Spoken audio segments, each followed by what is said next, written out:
उमेरी ये नाम इस वक्त सोशल मीडिया पर ज़ेरे बहस है। गुजरांवाला में वायरल काबिले एतराज वीडियो के मामले में पुलिस ने कानूनी कार्रवाई का आगाज कर दिया है।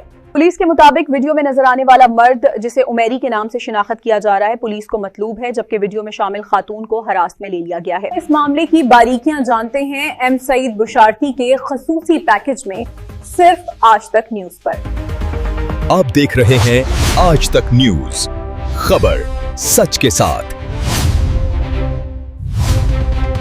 उमेरी सोशल मीडिया पर ज़ेरे गर्दिश काबिले एतराज वीडियो के मामले में गुजरांवाला से बड़ी पेशरफ्त सामने आ गई है। पुलिस के मुताबिक वीडियो में नजर आने वाला मर्द, जिसे सोशल मीडिया पर उमेरी के नाम से शनाख्त किया जा रहा है, इस केस में पुलिस को मतलूब है, जबकि वीडियो में शामिल एक खातून को हिरासत में ले लिया गया है। रिपोर्ट एम सईद बुशारती और आप देख रहे हैं आज तक। उमेरी ये नाम इस वक्त सोशल मीडिया पर सबसे ज्यादा ज़ेरे बहस है। गुजरांवाला में वायरल होने वाली काबिले एतराज वीडियो के मामले में FIR की तफसीलात सामने आ गई हैं, जिसके बाद पुलिस ने बाकायदा कानूनी कार्रवाई शुरू कर दी है।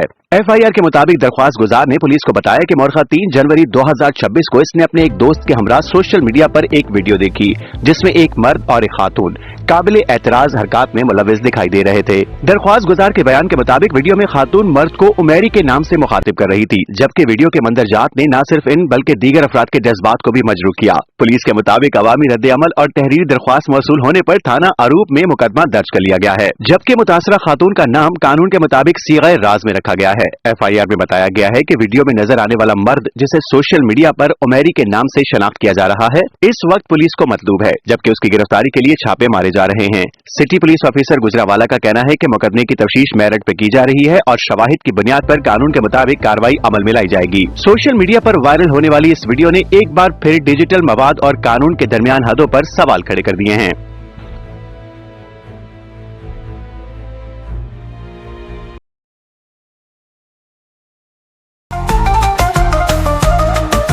आज तक न्यूज, खबर सच के साथ।